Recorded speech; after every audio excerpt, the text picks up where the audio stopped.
Hello, today we're going to see how to create a ChatGPT bot. So first we'll go through the navigation of creating a ChatGPT bot, and then we'll add some content and take a look at the bot, starting to answer some questions. So to get started creating a ChatGPT bot in your Formilla dashboard, hover over automation on the left and then click on ChatGPT bots. On the screen you'll want to click on the Create ChatGPT Bot button. You can give your bot a name here. Now, this isn't something that visitors will see. It's a name for your own personal reference. So if you have multiple websites, for example, and you want to quickly tell what bot you need to work on, giving it a unique name here helps you go to the correct bot quickly. And next, you can select the language that the chatbot will use by default. As you can see, there's an extensive list of options available here. Once you've given the bot a name and selected your language, you'll click on Create My Bot. I'll go ahead and name this one Tutorial Bot. And then I'll click on Create My Bot to continue. All right, so now we are on the Topic tab, and we can start to add information that the bot will use to answer questions. Now, so what is a topic? Well, we suggest organizing the information that you add by topic categories. Topics would be general categories of things that your visitors might be asking about. For example, I'll show you the ChatGPT bot that we currently have answering questions on our website. As you can see, we've organized our information by general broad categories like chatbots and file sharing, integration, support options, and so on and so forth. Now, organizing by topics does help the bot find the correct information, but the biggest reason for you to be organizing by topics is so that you can find where you put information easily. And that way, if there's any changes or updates that you need to make as time goes on, you can quickly find where to update that information because you can just find the corresponding category. So for example, pricing is something that can change a lot over time. So if I ever needed to update the pricing information that the chatbot has been given, I can just find my pricing category and go right into it to edit the pricing information. And then the information that the chatbot has will be current. Now, as a side note, before we go back to creating a bot from scratch, I'll show you another reason why good topic organization is great. So over here on the right, you can see there is a section to test your bot as you go. So let's ask the bot a question here, like, I want to add another user. How much is it? And you can see the answer that the bot would give to that question. Now, along with that, you can see there's a top sources section. Now, this will list out all the different categories that the ChatGPT bot was sifting through to come up with the information for its answers. So if you ever see the bot give a strange or incorrect answer and you figure you want to update some information, you can look at the topics it was using to quickly get an idea of what topics you might need to be looking in for the information you need to update. All right, so let's go back to our fresh bot here. And we'll add our first topic by clicking on the Add Topic button. Now at the top, you'll enter in your topic heading or topic name. And so now, when you're first getting started, you might be asking, well, what makes a good topic? Well, you can use a few different approaches here. You can base it off of existing information that you're pasting in or giving to your ChatGPT bot. So, for example, if you already have a knowledge base or an FAQ website section setting up and you're pasting that straight into your ChatGPT bot, then you can create topics that are based off of the FAQ sections that you already have or the knowledge base sections that you already have. Or maybe you have several help articles for different individual products or services, and you want to have a topic corresponding to each article. As an example, for this fresh bot here, I'll add one of our support articles as a topic. So let's say display rules will be the topic. So I'll call it display rules help article. Now this way it's cleanly titled and I know exactly what was pasted in here if I ever need to update it or if the help article itself is ever updated and I need to repaste it into the ChatGPT bot, I can quickly find where I did that previously. All right, so let's just copy and paste the whole help article right into the field here. So I'll just start copying this entire help article.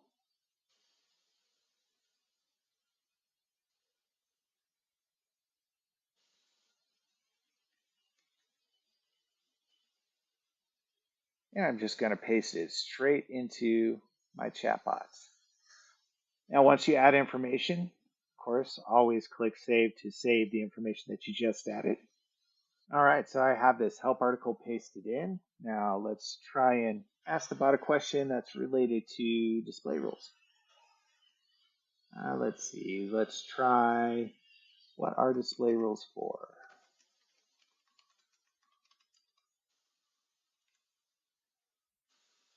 And I'll give back an example of the answer that I'll be giving your website visitors if they ask the same question. As you can see, the ChatGPT bot gives a good answer as soon as you give it the pertinent information to use. So let's try another question here. Let's try, how do I use display rules for multiple languages?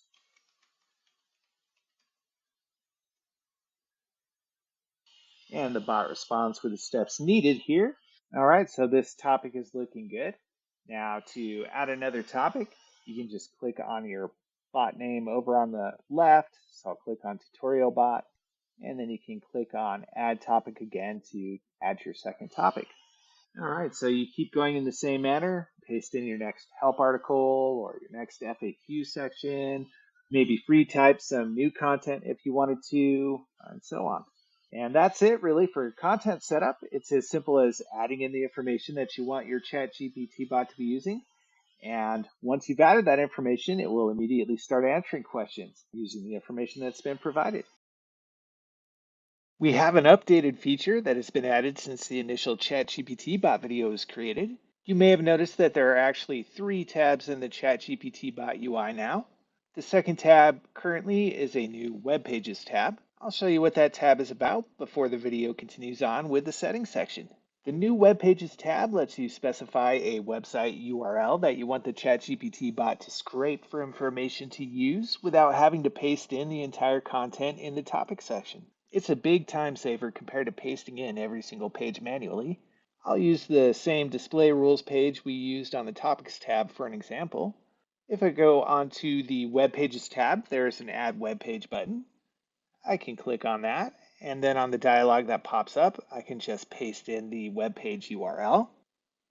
I can just paste in the URL here, and the ChatGPT bot will use the entire page rather than having to manually copy and paste the whole page myself and then paste it into a new topic. There's also a drop-down for scan option. This lets you pick how many links it will follow from the starting website URL to scrape information. You can pick single page to just use the specific URL that is pasted in. You can also pick 1 level or 2 levels of nested URLs, which basically means how many links it will follow to scan for information. For example, let's take a look at the actual display rules page. If I have the bot scrape 1 level of nested URLs, it will follow every single link on this page 1 time. Note that this will include menu button links as well, so it will follow all of these menu links up top, meaning the quick link post to all posts, live chat, chatbots, and so on. It will also go 1 link deep on all the links throughout the article, so it will look at the marketing automation and product updates link in blue up top, and down below for another example, it will also scrape the pricing page using this blue professional package link, and so on and so forth. If 2 levels is selected, it will follow all links from the starting page, and then it will follow all links again on the next page, so it is going 2 levels deep. Depending on your needs and how your website is laid out, that might be something that works great for quickly scraping your entire website just by pasting in 1 URL, like your homepage, for example. But just remember, it follows all links with no exclusions currently if you tell it to go 1 or 2 levels deep. That could potentially add some information that you didn't actually want the bot to have if you link to some information that you didn't want on the bot. for whatever reason. If you want rigid control over exactly what is being added to the bot, just go ahead and leave the drop-down on a single page and add each page URL individually as needed. So I'll click on Add Web Page, and the page will be added to the bot. It will say Processing under the status. It finishes quite quickly with one page. If I refresh, I can see that it is already completed. Next to the URL that was added, there's 3 icons. You can delete the page if needed with the orange trash can. The middle icon is a sync or update button.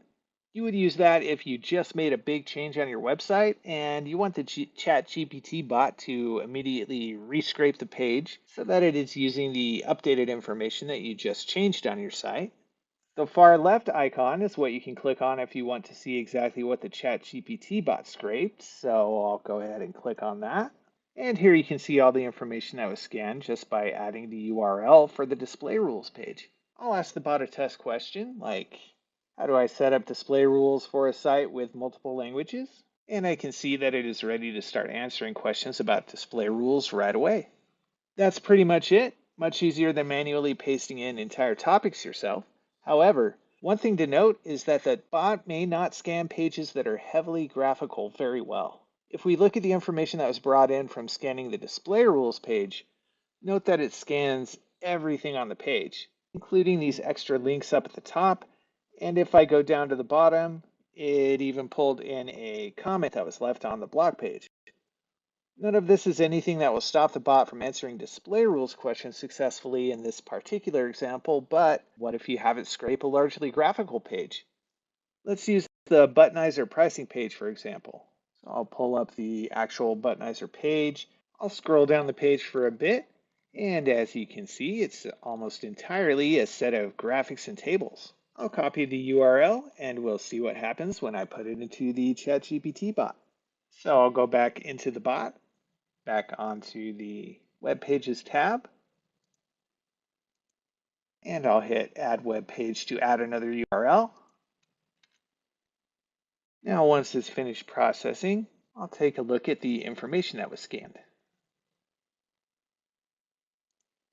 As you can see, some of the information was pulled in neatly, still in table form, but some of it was pulled in with odd headings and kind of a bit of a jumbled order, just compared to how the information appeared in graphical form. There's some headings that make information appear jumbled, like free, free forever, where it looks like it is separate from the information below that actually details the free version, and possibly that the free version information might actually be considered part of the growth package information. Well, this doesn't just look funny to you when you are looking at it, it can possibly confuse the bot as well. In a case like this, definitely make sure to use the test widget on the right-hand side to ask some test questions. It may be that certain pages are better off being manually entered onto the topic tab rather than being scraped through the web pages tab. And you can always use the test widget to ask questions as you go to make sure that your ChatGPT bot is reading information that it is pointed at successfully. One more thing to mention, there's also space to search by URL. If you have added a bunch of pages, this is a handy tool to quickly find the one you are looking for. So if you wanted to see pages that have Buttonizer in it, for example, I just put Buttonizer in the search tab and search, and it will show only the pages that have Buttonizer in it. Now we can take a look at the Step 2 Settings tab. So just click where it says Step 2 Settings here. So you can name your bot here. Now this spot is the name that the visitor sees on their end. So whatever name you put in here is what the visitor will see as the name of your ChatGPT bot. It's helper bot by default, but you can change that to whatever it is you want your visitor to see. You can also give it a custom picture if you want. Just click on Choose File here to start browsing for a file. You can give it a different robot icon if you have your own icon that you prefer, or you can add a facial picture, or you can upload your company logo, whatever picture you'd like to use. That's where you would do that. Next is the bot availability section. If you have multiple widgets that you're using, you can select what widgets you want the bot to answer questions on. So I have two different widgets. If I just wanted the chatbot to answer chats that are coming on the earlier hours widget, I check just that box. If I wanted the chatbot to answer questions on all of my different chat widgets, I'd have them all checked and so on. Then you can select whether the bot will respond when agents are offline, online, or always. Next is the number of times that a chatbot will give a I don't know sort of an answer before it deactivates. It's set to 5 by default, so that means that the chatbot will answer a question with I don't know up to 5 times in a row. And once it's hit 5 times in a row, then it will just deactivate for the rest of that chat session. Next is bot settings, and here you can set the response length that you would prefer the bot to use, and it's on medium by default. Next, there's an instruction phrases section. Now, this section is only visible if you are on a paid subscription. It's not available on the trial, so if anyone's watching this video who is currently on the free 15-day trial, this space will not be visible for you until you upgrade. Now, this is where you would put special instructions like maybe answer in a list format whenever possible, or say you have a Caribbean resort site and you wanted to, you can add in respond in the style of a pirate here, and the chat GPT bot will give answers with pirate mannerisms. So you can also use this space to instruct the chat bot on what sort of general personality you'd like it to adopt.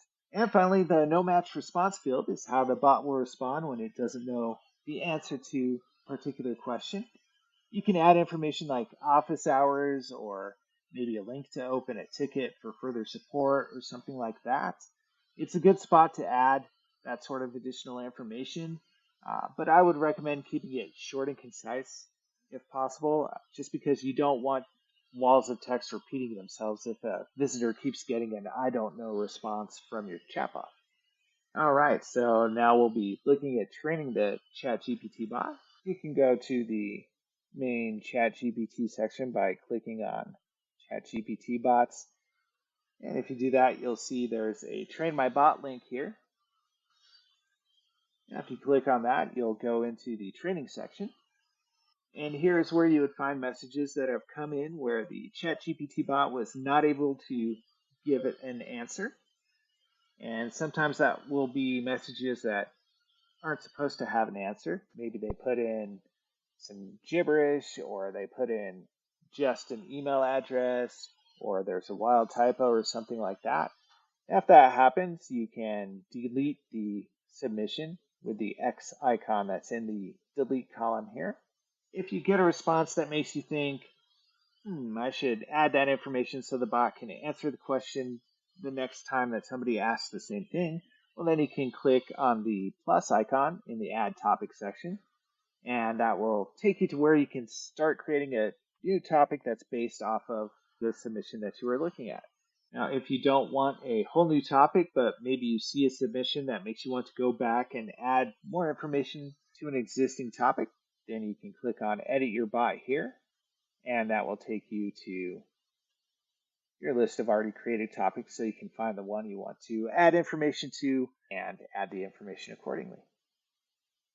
Now you'll see there's also a view chat link next to each submission. So if you're looking at a message submission over here and you don't recall or understand the context of why did somebody send that, well, then you can click on the view chat link here, and that will take you to the conversation history section that has the chat that submission came from. So then you can read the entire chat conversation. There is now a Copilot tool that has been added to the Formilla desktop dashboard. The Copilot tool uses all the information that you've added to your ChatGPT bot, but instead of being a tool that your visitors use, it's a tool that makes all your information available quickly on the agent side. I'll go through a couple of ways you can use the Copilot tool. The first is to quickly look up information and give answers during a live chat. When responding to chats, you'll notice that there's now a Copilot tab in the upper right next to the Visitor Details tab. You can use that tab to ask Copilot a question, And this is great for answers that would have taken you a lot of time to look up manually, or for answers that take a long time to type, and maybe you don't have a canned response created for that question yet, and so on. Let's say a question comes in asking, what's your pricing? You'll notice there's now a Ask Copilot button that appears next to the incoming chat. If the live agent clicks on that, the Copilot tab is automatically opened up and the question is populated. Hit submit, and Copilot uses the information that your ChatGPT bot has to create an answer. Then just click on Insert into Reply, and the information is ready to send to your visitor. You can look it over just in case you wanted to edit or reword anything, and then it's ready to fire off just that quickly. Just a few things to note before moving on from this example. You'll notice there is a drop down for the language that the answer is in. This defaults to the language that is being used on the widget that the chat came in on. I only have an English widget in this example, but let's say your site has both a Spanish and an English widget, and you needed to change the language your reply is in. You can do that with this language dropdown. Second, if you have multiple chatbots created, there will be a second dropdown that appears where you can select the chatbot Copilot is using to make an answer. In a lot of cases, you will only have one chatbot, but this brings up a second use case. What if you have certain information that you want your ChatGPT bot to have when it is answering questions, but you have other pieces of information that you only want a live person to be able to answer with? So, for example, maybe you have a special promotional price or some refund information that you want an agent to be able to process quickly, but you don't necessarily want the active ChatGPT bot to be telling that information to every single visitor who asks. Well, you can create an entire ChatGPT bot that contains just unpublished information, and then the agent can select that bot to quickly access the unpublished information that they need. So, any information that you do not want the active ChatGPT bot to answer with on its own, but you want it available to access for agents, just put it on a second unpublished ChatGPT bot. And that brings up another third use case. What if you decided that you didn't want a ChatGPT bot to answer questions at all, but you still want your live agents to have access to a Copilot tool for their own use while crafting answers? Well, no problem. The Copilot tool will have any created ChatGPT bot available to use, even if you do not have a ChatGPT bot actually assigned to answer chats. This means that a ChatGPT add-on is extremely useful, even in cases where you don't plan on having a bot answer any chats itself. Now, one more use case to consider: if you are staffing multiple different websites from the same account, and for whatever reason the chat came in on the wrong website, then you can also switch the chatbot that the Copilot is using in that case. For example, we have another product called Buttonizer with its own website, and sometimes the visitor will come into the Formilla chat with questions that are actually Buttonizer questions. So in a case like that, you may need to choose a different ChatGPT bot in the dropdown here. Next thing to note, there's also a Global Copilot button over on the left rail, just below Help. This has been added for convenience for use outside of an incoming chat window if you're needing to access it even while not actually in a chat. So let's say that you are looking at an after hours chat submission that you are now answering through email. You can open Copilot on the left and then ask a question, or you can even still click on Ask Copilot from inside conversation history. Then you can hit submit, and you can copy the reply and paste it right into your email. For another example, if you have a separate ticketing system and you want to use Copilot to make a reply, just click on the global Copilot link in the left rail, paste the question in, and then the answer is available to copy for your ticketing system. All right, so that covers this video tutorial on creating a ChatGPT bot. Now, if you need any further help while you're creating your own ChatGPT bot, feel free to start a chat with us, either from your Formilla dashboard, or feel free to go to our website at www.formilla.com.